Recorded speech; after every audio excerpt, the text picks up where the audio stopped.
Diqqat! Yaqin kunlarda xavfli ob-havo sharoitlari kutilmoqda. Assalomu alaykum. Shoshilinch ob-havo ma'lumotlari efirda. O'zgidromet muhim ogohlantirish e'lon qildi. Xabar qilinishicha, joriy yilning 25-26 fevral kunlari kutilayotgan yomg'irlar tufayli respublikaning tog'li va tog'oldi hududlarida sel va suv toshqinlari bo'lishi mumkin. Mutaxassislarning ta'kidlashicha, kuchli yog'ingarchilik tabiiy ofatlar xavfini oshiradi. Xavfli hududlar ro'yxati e'lon qilindi. Qashqadaryo viloyatida Yakkabog', Dehqonobod, Chiroqchi, Kitob, Shahrisabz, Qalasha va G'uzor tumanlarida.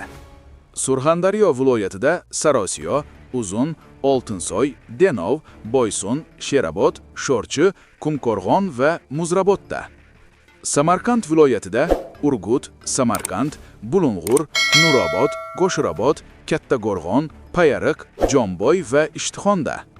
Navoiy viloyatida Xatirchi, Navbahor, Nurota, Qonimeh va Karmana. Jizzax viloyatida Zomun, Baxmal, G'allaorol, Forish va Yangiobodda. Toshkent viloyatida Ohangaron, Bo'stonliq, Parkent, Piskent, shuningdek Angren va Olmaliq shaharlari. Namangan viloyatida Pop, Kosonsoy, Chortoq, Chust va Yangiqo'rg'onda.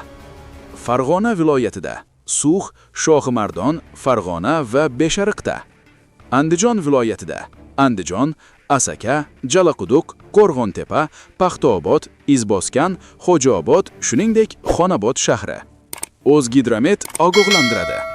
Tog'li va tog'oldi hududlarda yashovchilar, dam oluvchilar va haydovchilardan ehtiyot choralarini ko'rishlari so'raladi. Shu bilan birga, ayrim hududlarda yomg'ir suvi to'planishi mumkin. Bu yo'llar va pasttekislik hududlarini suv bosishiga olib kelishi mumkin. Iltimos, xavfli hududlarda harakatlanishni cheklang.